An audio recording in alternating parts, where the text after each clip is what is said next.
दीनानाथ मंगेशकर रुग्णालयाच्या संचालक बोर्डावर खुनाचा गुन्हा दाखल करा।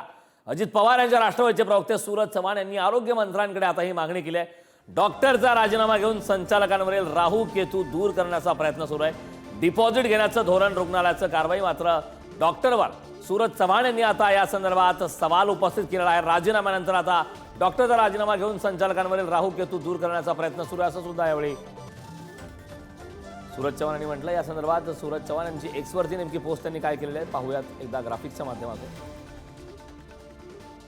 डिपॉझिट घेण्याची पॉलिसी, दीनानाथ मंगेशकर हॉस्पिटलची कार्यवाही मात्र डॉक्टरवर असा सवाल सुद्धा या दरम्यान उपस्थित केलेला आहे। डॉक्टरचा राजीनामा घेऊन दीनानाथच्या संचालक बोर्डावर आलेला राहू केतू दूर करण्याचा हा केविलवाना प्रयत्न करण्यात आला असंही अजित पवार यांचे राष्ट्रवादीचे प्रवक्ते सूरज चव्हाण यांनी प्रतिक्रिया दिलेली आहे। दीनानाथ मंगेशकरच्या संचालक बोर्डावर खुनाचा गुन्हा दाखल झालाच पाहिजे, आरोग्य मंत्र्यांनी यावर योग्य कारवाई करावी असंही सूरज चव्हाण यांनी म्हटलं।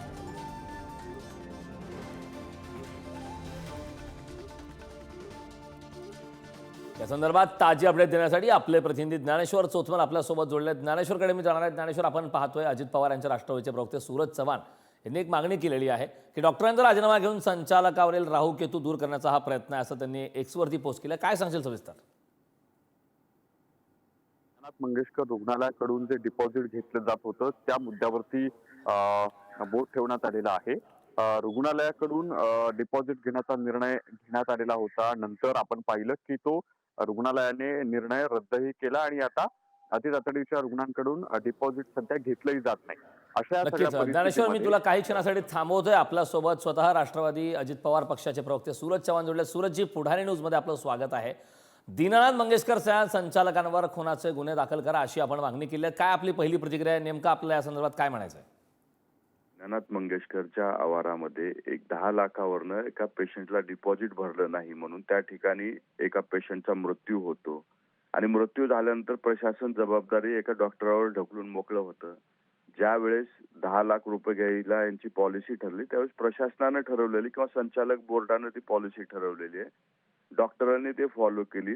खरं गुन्हेगार कोण असेल तर ते संचालक मंडळ आहे, म्हणून तात्काळ त्या संचालक मंडळावर ते सदोष मनुष्यवधाचा गुन्हा दाखल झाला पाहिजे आणि त्यांच्यावरती कारवाई झाली पाहिजे। हे डॉक्टरांवर ढकलून यांच्यावरचे जे राहू केतू आलेले आहेत ते दूर करण्याचा प्रयत्न हे संचालक बोर्ड करतंय।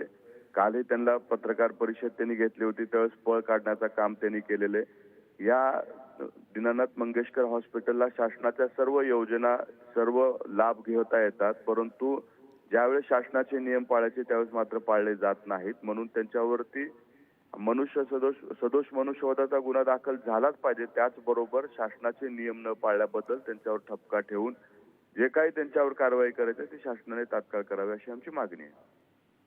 सूरजजी, यामध्ये एक महत्त्वाचा मुद्दा आहे की दीनानाथ मंगेशकर या रुग्णालयाकडून यावरती स्पष्टीकरण देत असताना आमच्याकडे अशी डिपॉझिट घ्यायची पद्धत नव्हती, मात्र त्या ठिकाणी त्या डॉक्टरांनी त्या ठिकाणी त्यावरती का असं लिहिलं हा त्यांना सुद्धा पडलेला प्रश्न आहे असं त्यांनी सांगितलंय।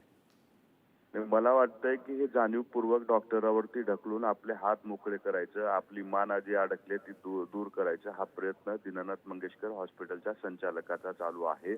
अनेक अशी उदाहरणं आहेत त्यांनी स्वतः मला वाटतं केळकर नावाच्या संचालकांनीच कबूल केलेले की होय आमच्याकडे काही पेशंट जे आल्याच्या नंतर त्यांचे रोग किंवा आजार पाहून आम्ही त्यांच्याकडनं डिपॉझिट घ्यायचो। म्हणजे ह्याचा अर्थ ते डॉक्टरांचा दोष नाही, तर हे संचालक मंडळाने जी पॉलिसी ठरवली आहे त्याचा दोष आहे। एकीकडे तुम्ही म्हणताय की होय आमची पॉलिसी आहे डिपॉझिट घेण्याची, दुसरीकडे म्हणताय डॉक्टरांनी दिलंय। ह्याचा अर्थ स्पष्टपणे दिसून येतोय ही पॉलिसी संचालक बोर्डाने ठरवल्या, म्हणून संचालक बोर्डावरती पहिली कारवाई झाली पाहिजे, मग डॉक्टरावरती कारवाई झाली पाहिजे। नक्कीच सूरजजी, खूप खूप धन्यवाद पुढारी न्यूजशी संवाद साधला त्याबद्दल। पुन्हा एकदा आपले प्रतिनिधी ज्ञानेश्वर चोथमल जोडले। ज्ञानेश्वरकडे जाणार आहे। ज्ञानेश्वर, खरं तर आपण पाहतोय सूरज चव्हाण यांनी तर एक्सवरती पोस्ट केलेली आहे की डॉक्टरांवरती ढकलून संचालक मंडळ मात्र मोकळं होतं असं त्यांनी म्हटलंय। आज या संदर्भात काही कारवाई होऊ शकते का? या संदर्भातला जो एक अहवाल आहे तो आणखीन बाकी आहे, ज्यात माता मृत्यू अन्वेषण समितीचा अहवाल तो अहवाल काल यायला हवा होता, मात्र काल जशी माहिती मिळाली त्यात आणखी 2 दिवसांचा कालावधी लागणार आहे। म्हणजे तो अहवाल परवा येऊ शकतो अशा पद्धतीची शक्यता काल व्यक्त केली जात होती। आज कुठल्याही पद्धतीचा अहवाल या सगळ्या प्रकरणाच्या संदर्भातला समोर येईल अशी शक्यता नाही, मात्र उद्या माता मृत्यू अन्वेषण चौकशी समितीचा अहवाल येऊ शकतो. त्या चौकशीच्या अहवालात काय म्हटलं जातंय, रुग्णालयावर ठपका ठेवला जातोय का, संचालक मंडळावर काही कारवाईच्या निमित्तानं निष्कर्ष काढले जातात का, हे पाहावं लागणार. नक्कीच ज्ञानेश्वर, खूप खूप धन्यवाद या महत्त्वपूर्ण अशा माहितीसाठी.